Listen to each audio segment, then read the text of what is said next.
খুলনায় পুরোদমে জমে উঠেছে ঈদের বাজার। বিভিন্ন শপিং মল ও বিপণী বিতানগুলোতে ক্রেতাদের উপচে পড়া ভিড়। দিন যতই ঘনিয়ে আসছে ক্রেতাদের ভিড় বাড়ছে ততই। নিজেদের সাজাতে কেনাকাটায় ব্যস্ত সকলেই। পছন্দের পোশাক এখন জিমিচু কাপড়ের উপর যেটা নতুন উঠছে ওইটাই মূলত সবাই কিনতেছে, আমিও ওইটাই দেখতে আসছি। পাকিস্তানি ড্রেস, ইন্ডিয়ান ড্রেস এগুলো দেখছি।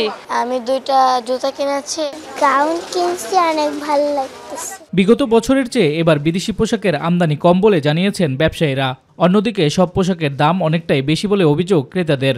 বাজারে যে ধরনের পণ্য আমরা অন্যান্য বারে রাখতাম, তুলনামূলকভাবে এবার সেই পরিমাণ ইচ্ছা থাকলেও আমি রাখতে পারি নাই।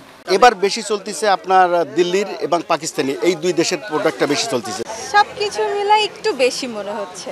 দাম তো আকাশ ছোঁয়া, বাজেট যেটা নিয়ে আসি আসলে ওইটার মধ্যে সম্ভব হচ্ছে না। এদিকে নরসিংদীর বেলাব উপজেলার মার্কেটগুলোতে পরিবার পরিজনদের পছন্দের পোশাক কিনতে শেষ মুহূর্তে ভিড় করছেন ক্রেতারা। ক্রেতারা বলছেন মার্কেটগুলোতে কাপড়ের দাম সহনীয় পর্যায়ে থাকায় স্বাচ্ছন্দ্যে কেনাকাটা করতে পেরে খুশি তারা। ছেলেমেয়ের লাগে অনেক কিছু মার্কেট করতেছি, মার্কেট অনেক ভালো।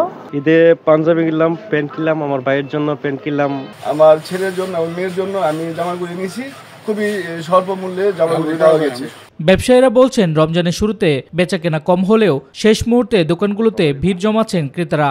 ফলে বেচাকেনা ভালো হয় ব্যস্ত সময় পার করছেন দোকানিরা।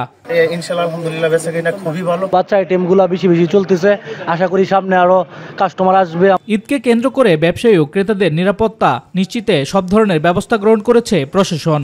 শপিং মলে নিরাপত্তার জন্য আমাদের পোশাকধারী পিকেট পার্টি কাজ করতেছে এবং শপিং মলে যাওয়া আসার জন্য রাস্তায় আমাদের পেট্রোল পার্টি রয়েছে, যাতে মানুষ নির্বিঘ্নে বাড়ি যেতে পারে। সকল মার্কেটেই নিরাপত্তা চাদরে ঢেকে দেওয়া হয়েছে, আমাদের কোথাও কোনো অস্থিতিশীল পরিবেশ নেই। শামস তাবরিজ উচ্ছ্বাস, মাই টিভি নিউজ ডেস্ক।